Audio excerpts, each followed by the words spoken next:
বলকের বাদশা ছিল ফেরাউন। ফেরাউনের বাড়ি কিন্তু মিশর নয়, ফেরাউনের আসল বাড়ি হলো বলক। এই বলকে সে ছিল অনেক গরিব, নিহায়ত গরিব। সে তার বন্ধু হামানকে নিয়ে বের হয়েছে কাজের সন্ধানে বের হয়েছে। কোনো কাজকর্ম পাওয়া যায় কিনা, এমনকি রাস্তায় তাদের প্রচন্ড ক্ষুধা লাগলো। দেখতেছে একটা লোক তরমুজ বিক্রি করে, তরমুজ জমি থেকে তরমুজ উঠাইতেছে যায় বলতেছে, চাচা একটা তরমুজ দিবেননি, আমরা বড় ক্ষুধার্ত।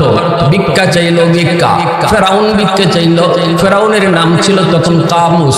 ফেরাউনের মূল নাম হলো কামুস। ফেরাউন হলো মিশরের বাদশার উপাধি। যেই বাদশা হয় তারই ফেরাউন কয়। মূলত মূসা নবীর জমানার ফেরাউনের নাম ছিল কামুস। মালিক রে কয়, আমাদেরকে একটা তরমুজ দিবেননি, আমরা বড় ক্ষুধার্ত। তখন ওই মালিক বলে, তোমরা তো দেখতে শুনতে অনেক ভালো, তোমরা তো দেখতে শুনতে অনেক শক্তিশালী, ভিক্ষা যাও কেন? কর্ম করে খাও। তখনই ফেরাউন কয়, আমরা তো কর্মের খুঁজে বের হয়েছি, কিন্তু কোনো কাজকর্ম তো পাই না।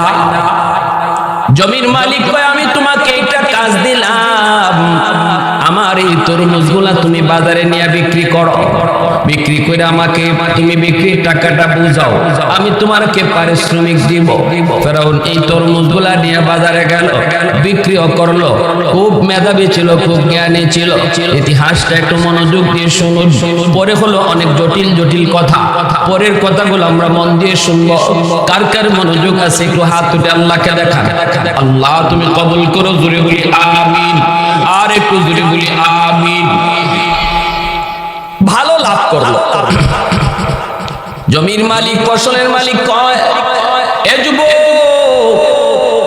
তোমার ব্রেন বড় ভালো, আমি তোমাকে আমার কর্মচারী নিয়োগ দিলাম, মাসের মাস তোমাকে এত বেতন দিব, তুমি কাজ কাম করবানি।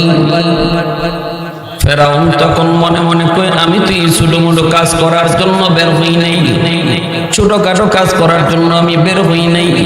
বন্ধু হামানকে বলতেছে, দোস্ত এই কাজ আমার পছন্দ না, চলো আমরা মিশরের বাদশার কাছে যাই। চলে আসলো মিশরের বাদশার কাছে। আয়েশা বাদশার কাছে নিজের আরজি পেশ করল। বাদশা জাহাপনা, আমি সেই বলক থেকে এসেছি, আমি বড় অসহায়, কোনো কাজকর্ম পাই না, আমারে আপনি রাজদরবারে একটা কাজ দিবেননি, রাজদরবারে আমাকে কোনো একটা চাকরি দিবেননি। বাদশার সামনে এত সুন্দর করে কথা বলল, এত সুন্দর করে নিজের অবস্থানটা প্রকাশ করলো, বাদশার মায়া লেগে গেল। মনোযোগ আমার বাদশার বড় মায়া লাগলো কথাগুলো শুনে। বাদশা বলতেছে, ঠিক আছে যাও, আমি তোমাকে একটা চাকরি দিলাম। কি চাকরি তুমি করতে চাও বলো, তোমার কোনটা পছন্দ তুমি বলো। ফেরাউন বলতেছে, আমার শাহী গুরুস্তান, যে গুরুস্তান বলেন আপনারা কবরস্থান, শাহী গুরুস্তানের দারোয়ান বানায় দেন। ফেরাউন কয়, আমার শাহী গুরুস্তানের দারোয়ান বানায় দেন। বাদশা বলতেছে, ঠিক আছে যাও, রাজ দরবারে শাহী গুরুস্তানের দারোয়ান বানায় দিলাম। এবার ফেরাউন হলো দারোয়ান। এখন যেই মারা যায়, যেই এই কবরস্থানে যে কবরস্থ করতে হয়, দারোয়ান হিসাবে তারে একটা স্বর্ণ মুদ্রা দিতে হয়। কয়টা স্বর্ণ মুদ্রা? এক স্বর্ণ মুদ্রা জমা রাখে আর লাশ দাফন করতে দেয়। এই হলো ফেরাউনের জীবনের প্রথম চাকরি। বুঝছেন? এরপরে সে কই যাইতেছে? প্রথম কিন্তু ভিক্ষুক, প্রথম ভিক্ষুক, এরপরে নিল কবরস্থানের দারোয়ান। আস্তে আস্তে এখন কই যাইব শুনবেন মনোযোগ দিয়া। রাজি আছেন না ইনশাআল্লাহ? এরপরে ফেরাউন নিজের কেমনে খুদাই দাবি করলো, কোন কথার কারণে, কোন কারণে সে নিজের খুদা বললো। ফেরাউনের ভাগ্য খুলে গেল। গুরুস্থানের দারোয়ান, শাহী গুরুস্থানের দারোয়ান হওয়ার পর তার ভাগ্য খুলে গেল। বলে কেমনে? ওই বৎসর মিশরে প্লেগ রোগ দেখা দিল, মহামারী। ঘরে ঘরে মানুষ মরতেছে, ঘরে ঘরে মানুষ যত বেশি হইব, লাশ যত বেশি আসবো, ইনকাম তো তার তত বেশি। এত গুরুস্থানের দারোয়ান, লাশ যত বেশি আসবে তার ইনকাম বেশি না? ঘরে ঘরে মানুষের মৃত্যুর সংবাদ। কবরস্থানে যখনই লাশ লাইন ধরে ধরে একে ঢুকতে লাগলো, প্রত্যেকটা লাশ প্রতি সে একটা একটা করে স্বর্ণ মুদ্রা জমা রাখতে লাগলো। এইভাবে সে অনেক অনেক টাকা জমাইতে শুরু করে। বাদশার কোষাগারেও সে ভালো একটা টাকা মাসের মাস জমা দেয়। এইরকম ভাবে বাদশার কোষাগারে এত এত টাকা সে জমা দেয়, বাদশার নজরে পড়ে গেল। বাদশাও দেখতেছে সে বড় ভালো, একটা টাকা বেইনসাফি করে না, খেয়ানত করে না, আমানতদারি রক্ষা করতেছে ভালোভাবে, দায়িত্ব সঠিকভাবে পালন করে। বাদশার নজরে পড়ল। এইবার বাদশার কাছে ঢুকতে লাগলো। মাঝে মাঝে বাদশার ব্যক্তিগত কাজকর্ম সহযোগিতা করে, বাদশার ব্যক্তিগত কাজকর্ম সহযোগিতা করে, যেটা তার ডিউটি না। উদ্দেশ্য হলো বাদশার নজরে পড়া। উদ্দেশ্য ডিউটি করে, ডিউটি করে পারিশ্রমিক নেওয়ার জন্য। আবার ডিউটি করা হয় মালিকের মন জয় করার জন্য। নামাজ পড়ি আমরা উজরত পাওয়ার জন্য, ফরজ বিধিবিধান গুলো আমরা পালন করি বিনিময় পাওয়ার জন্য। সামনে আসতেছে রমজান মাস, রোজা রাখি জান্নাত পাওয়ার জন্য। এগুলা হলো ফরজ বিধানের উজরত। কিন্তু একজন মানুষ যদি নফল নামাজ বেশি পড়ে, নফল রোজা বেশি রাখি, তাহলে সে ওভার টাইম ডিউটি করার কারণে আল্লাহর ওলি হয়ে যায়, আল্লাহ পাকের নজরে পড়ে যায়। ফরজ রাত এটা বিনিময় নেই, বিনিময় হলো আমারে জাহান্নাম দিও না, আল্লাহ তুমি আমারে জান্নাত দিও। কিন্তু ফরজ নামাজের পরে যে নফল পড়ে, এটা হলো তার ওভার ডিউটি। ওভার ডিউটি করার দ্বারা আল্লাহর প্রিয় হওয়া যায়। এমনি ভাবে ফেরাউনের নজরে পড়ে গেল। ফেরাউন এইভাবে মিশরের বাদশার নজরে পড়ে গেল। দিন যায় দিন যায়, এক পর্যায়ে বাদশা বলতেছে, মিয়া শোনো, তার নামটা হলো কামুস। কামুসকে বলতেছে, শোনো, তোমাকে আমি শহরের কোতোয়াল বানিয়ে দিলাম, তোমার উপর আমার বড় বিশ্বাস, তুমি বড় আমানতদার, তোমার দ্বারা কোনো খেয়ানত হয় না। আমি তোমাকে শহরের কোতোয়াল বানিয়ে দিলাম, যাকে বলে মেয়র।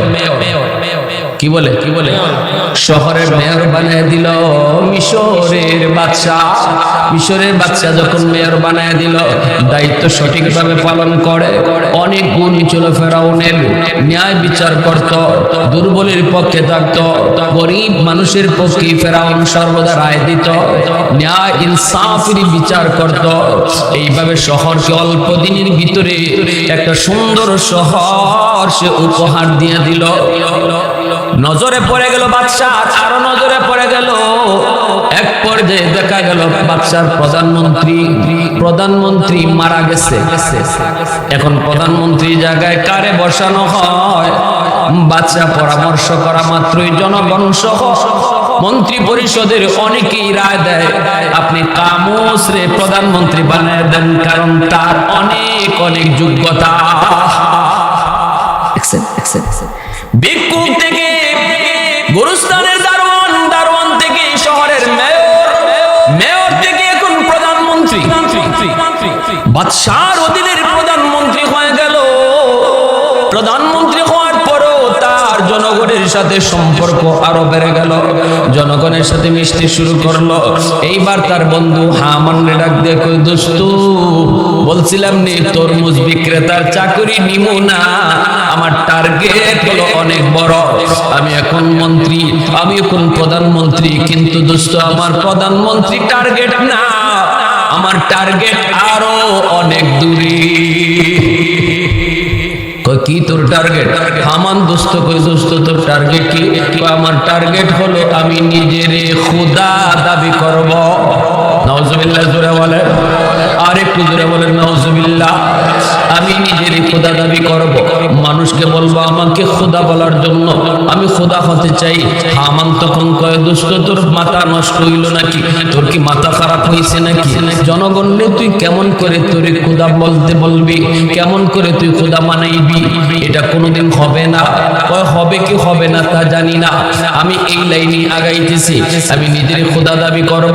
হামান কয়, দোস্ত রাখ, আমি তোরে কিছু বুদ্ধি দেই, আমার বুদ্ধি মতো চল, আগে খোদা বলা যাবে না, খোদা ঘোষণা করা যাবে না, পরিবেশ আগে সৃষ্টি করা লাগবে। কয় কেমনে?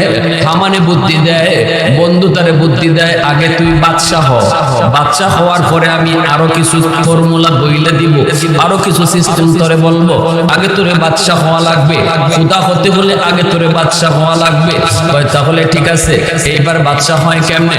জনগণের মন কেমন করে তার দিকে আকৃষ্ট করে, আরো বেশি কেমনে আকৃষ্ট করে, বাদশা থেকে মানুষের মন কেমনে সরায় দেয়, এই প্ল্যানটা হাতে নিয়ে ফেরাউন কয় জাহাপনা জনগণ বড় অভাবে আছে, 2 বছরের জন্য জনগণের খাজনা আপনি মাফ করে দেন। মন্ত্রী হয়ে প্রস্তাব দেয়, জনগণের 2 বছরের খাজনা আপনি মাফ করে দেন। বাদশাহ কয় কও কি তুমি 2 বছরের খাজনা মাফ করে দিলে রাষ্ট্র চলবে কেমনে? কেমনে রাষ্ট্র চলবে? ফেরাউন কয় হয় এটা তো আমিও বুঝতেছি, কেমনে রাষ্ট্র চলবে, রাষ্ট্র তো চালানো দরকার, আবার জনগণকেও মায়া করা দরকার।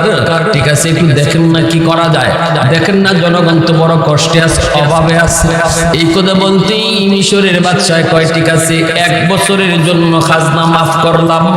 বলা মাত্রই ফেরাউন কয় ঠিক আছে 1 বছরের খাজনা আপনি মাফ করলেন, আরেক বছরের জনগণের খাজনা আমি আমার তরফ থেকে তহবিলে জমা দিয়া দিব। কথা বুঝেননি? তাহলে কয় বছরের খাজনা মাফ হইল?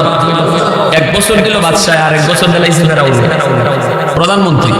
রাজ্যের ভিতরে জনগণ ওরে আল্লাহ আমরা প্রধানমন্ত্রী পাইছি না ভগবান পাইছি? প্রধানমন্ত্রী পাইলাম না খোদা পাইলাম? হ্যাঁ, বাদশাহ দিছে 1 বছর, আর প্রধানমন্ত্রী আমাদের তরফ থেকে তহবিল খাজনা দিয়ে দিছে জমা। জনগণের মন আকৃষ্ট হয়ে গেল প্রধানমন্ত্রী। এইবার কিছুদিন পর মিশরের বাদশা অসুস্থ, চরম অসুস্থ। অসুস্থ হওয়ার পর বাদশা মন্ত্রী পরিষদ নেই কারবার বসলো, আমি তো মনে হয় বাঁচবো না, আমার পরে কাকে তোমরা বাদশা দেখতে চাও? অধিকাংশের মতামতি হলো প্রধানমন্ত্রী কামুসরি আপনি বাদশা বানায় দেন। কোন কোন রেওয়ায়েতে আছে বাদশা মারা গেছে, মারা যাওয়ার পর এইবার সবাই মিলে কামুসরি প্রধান বাদশা বানায় দেয়। ফেরাউন হয়ে গেল বাদশা। সংক্ষেপে বলি, লম্বা ইতিহাস, উদ্দেশ্য আমার সামনে। বাদশা হয়ে গেল।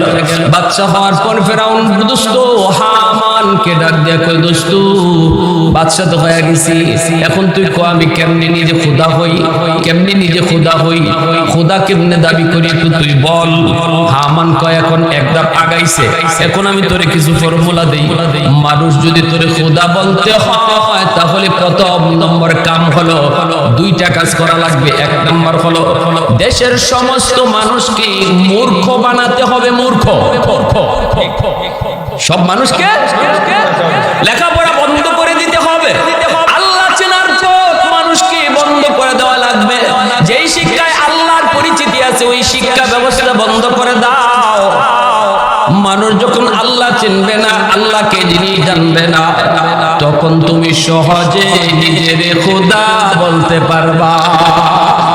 নাউজুবিল্লাহ জোরে কোন, আরেকটু জোরে বলেন না নাউজুবিল্লাহ, আরেকটু জোরে নাউজুবিল্লাহ বলুন। প্রশংসা করব কার?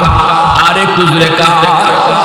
আহাদুল লাইসা কামিসলি সামাদুল লাইসা কাফাদলি লিমানিল মুলকু তুগু ইতু সাদাওয়ার খুদাই তো খুদা বন্দে আবি নি তো খুদা বন্দে সারি তো খুদা বন্দে জমিনি তো খুদা বন্দে সমাই তো রহিমি তো করিমি তো সমিঈ তো বসীরি তো মুইদ্দি তো মুদিল্লি তো মালিকুল আরশি বজাই। আল্লাহু আকবার। আরে কুজরে কোন আল্লাহু আকবার। এ দোস্ত তাহলে কি করা লাগবে? কই লেখাপড়া বন্ধ করে দাও। এলান করে দেওয়া হলো, এলান করে দেওয়া হলো যারা বেকার আছো বেকারদেরকে বেকার ভাতা দেওয়া হবে, আর যারা পড়ালেখা করছে এদেরকে চাকরি নাই, চাকরি দেওয়ার সুযোগ নাই। পড়ালেখা কইরা চাকরি পায় না, কিন্তু যারা বেকার তাদেরকে সরকারের তাদেরকে ভাতা দেয়, বেকার ভাতা। সরাসরি বলার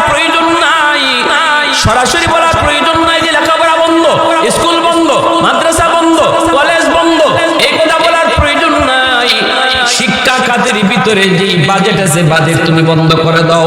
শিক্ষা খাতের মধ্যে যে বাজেট ছিল বাজেট বন্ধ করে দাও। দেখা যায় টিচারদের বেতন মিলে না, 2 মাস 5 মাস 6 মাস এইভাবে যখন চলতে লাগলো, শিক্ষা খাতের মধ্যে কোনো বাজেট নাই। একে একে শিক্ষকরা শিক্ষা কেন্দ্র থেকে মাদ্রাসা থেকে আস্তে আস্তে তারা মাদ্রাসা আসা বন্ধ করে দিল। 2 মাস 3 মাস চলে যায়, উস্তাদের বেতন নাই। এইবার ছাত্র যায় গিয়ে দেখে উস্তাদ নাই। একে একে প্রতিষ্ঠানে ছাত্র কমতে লাগলো। তখন দেখা যায় এরা অপর দিকে তাকায়, কয় যে স্কুলে যায় না বেকার, হেরে সরকারে ভাতা দেয়, তাহলে তো বেকার থাকাই ভালো, তাহলে মূর্খ থাকাই তো ভালো।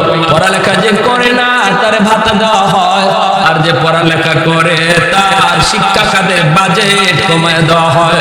এটা হলো ফেরাউনি স্টাইল। জোরে বলেন ঠিক কি না? আজকে মাদারিস কওমিয়া মাদ্রাসাগুলোর বাজেট কেন কমায় দেওয়া হয়? মাদ্রাসা শিক্ষা খাতের ভিতরে সরকারি বাজেট নাই কেন? এটা ইহুদিদের বহুত বড় একটা প্ল্যান, ইহুদিদের প্ল্যান। এই শিক্ষা খাতের মাদ্রাসা বন্ধ করো, এটা আমাদের বলা প্রয়োজন নাই। মাদ্রাসা বন্ধ করো বলা প্রয়োজন নাই। স্কুলের মধ্যে যে আল্লাহ পাকের নাম, রাসূলের নাম, ধর্মীয় শিক্ষা ব্যবস্থা আছে, এটা বন্ধ করো বলা প্রয়োজন নাই। তাদের শিক্ষা খাতের ভিতরে তাদের বাজেট দেওয়া বন্ধ করে দাও, অটোমেটিক শিক্ষা ব্যবস্থা বন্ধ হয়ে যাবে। এই থিওরিটা ছিল ফেরাউন আর ফেরাউনের বন্ধু হামানের থিওরি। বাংলাদেশে এখন এই থিওরি চলে না? চলে না?